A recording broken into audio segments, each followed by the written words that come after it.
प्रलोभी प्रमत्तः कुशासार कीन्हा गदाचार लीन्हा गति स्वं त्वमेका भवानी। बोलिए कार्तिक दामोदर मास की जय। अखंड ब्रह्मांड नायक राजाधिराज योगीराज परब्रह्म परमात्मा अकारण कारण करुणा वरुणालय पूरे ब्रह्मांड की ऐसे रक्षा करते हैं जैसे एक गाय अपने बच्चे की रक्षा करती है। भगवान की कृपा सदैव आप सब लोगों के ऊपर बनी रहे। आज 16वां दिन है कार्तिक महात्मा का कथा श्रवण का। 16वें दिन भगवान जो है आप लोगों के भक्ति से प्रसन्न होकर के पत्थर में भी प्रकट हो जाते हैं, जिसे गोवर्धन नाम से जाना जाता है। आज के दिन सिर्फ गोवर्धन नाम लेने मात्र से ही हमारे जीवन में कभी अभिमान नहीं रह जाता। वो व्यक्ति सदैव मान और अभिमान दोनों से परे हो जाता है। कभी कल्पांतर की कथा में इंद्र को अभिमान आया था तो भगवान ने पत्थर को पूज करके, वनस्पतियों को पूज करके, इस प्रकृति की जो संपत्ति है उसको पूज करके इंद्र का अभिमान, झूठा गौरव, उसको नष्ट किया था। कोई कहता है कि भगवान खाते नहीं हैं, तो आज के दिन भगवान ने उनके इस बातों को झूठा बता दिया और बोले भगवान खाते हैं। आज के दिन समस्त ब्रजवासियों के घर में पुआ, पकवान, पकौड़े इत्यादि बने थे और ये मान के चलिए कि थाली की थाली पूरी जो है गोवर्धन महाराज खा रहे हैं। और जितने ग्वाल बाल, जितने सखा थे, सब लोग अपने दांतों में उंगली दबा करके देख रहे हैं कि ये कैसा भगवान है। ये हम लोगों को प्रसाद के लिए भी अब छोड़ने वाला नहीं है। तो देखो, भगवान जब खाता है तो इतना खाता है कि ब्रह्मांड की कोई शक्ति उसे खिला नहीं सकती है। लेकिन वास्तव में भगवान कहते हैं कि एवं संचय माड़े तो स्वसैन्य परिवारिता, मान सम्मान से परे हो जाओ, किसी प्रकार का अभिमान न रह जाए। और जो व्यक्ति मेरे शरणागत आ जाता है उसकी सतत रक्षा करता हूँ, चाहे मैं बैकुंठ में ही मेरा वास क्यों न हो। आपने गजेंद्र की कथा सुनी होगी, गज और ग्राह की है।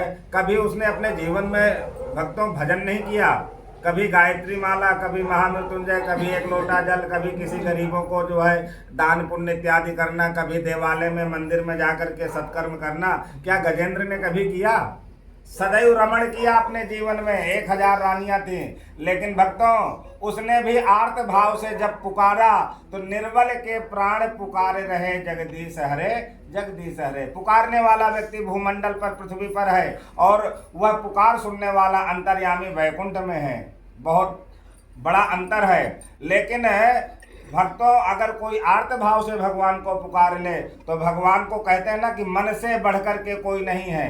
मन आप एक बार अमेरिका चले जाओ और यहाँ बैठे हो, 1 सेकंड से भी एक हिस्सा आप हल्का सा सोच लिए, समझ लो आपका मन जो है वहीं पर पहुंच गया। लेकिन मन के गति से भी ज्यादा चलने वाला वह है भगवान का गरुड़।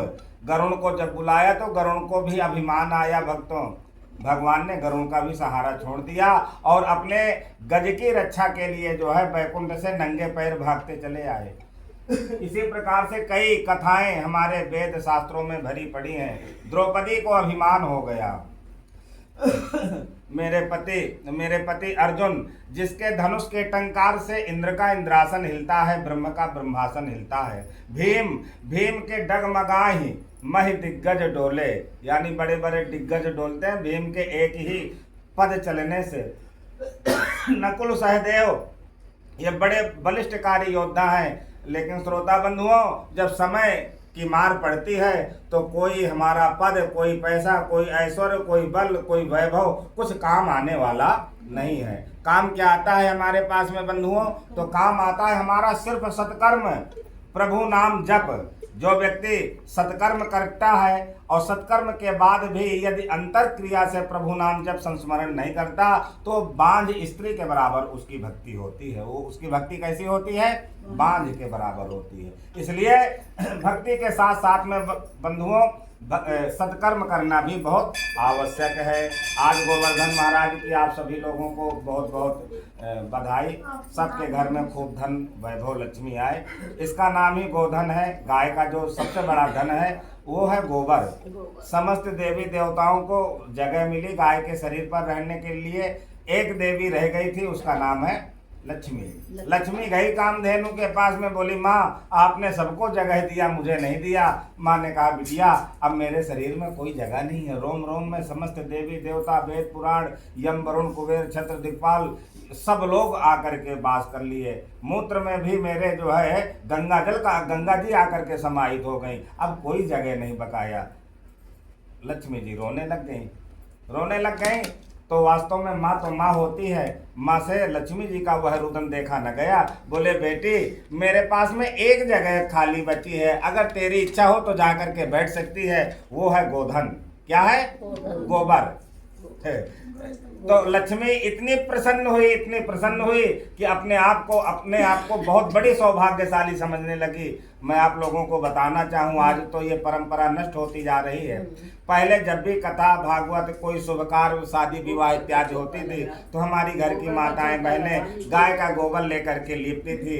पंडित जी या नाई आकर के चौक पूरता था या घर की बहन बेटियां चौक पूरती थी, तभी उस स्थान पर शुभ कार्य होते थे। ऐसा माना जाता है कि जिस घर में गाय का लेपन हो जाता है उसमें अणिमा मणिमा लघिमा रिद्धि सिद्धि आदि समस्त देवी देवता आकर के नृत्य करती हैं। इसलिए गाय का अभिषेचन करना, गाय का लेपन करना, अरे जिस जगह पर ब्रह्म हत्या हो जाए उस जगह पर 12 महीने तक गाय को बांध दिया जाए तो समस्त देवी देवता कहते हैं कभी मैं उस घर को छोड़ करके नहीं जाता। लेकिन ये भी प्रथा धीरे धीरे समाप्त होती जा रही है। पहले जमाने में प्रत्येक घरों में गाय हुआ करती थी, अब वो गाय वाला सिस्टम खत्म हो करके हम लोगों के घर में गाय की जगह में एक दूसरा आ गया, सिंहग्राम आ गया। हाँ, बोलिए श्री वृंदावन बिहारी लाल की। इस प्रकार से बंधुओं आज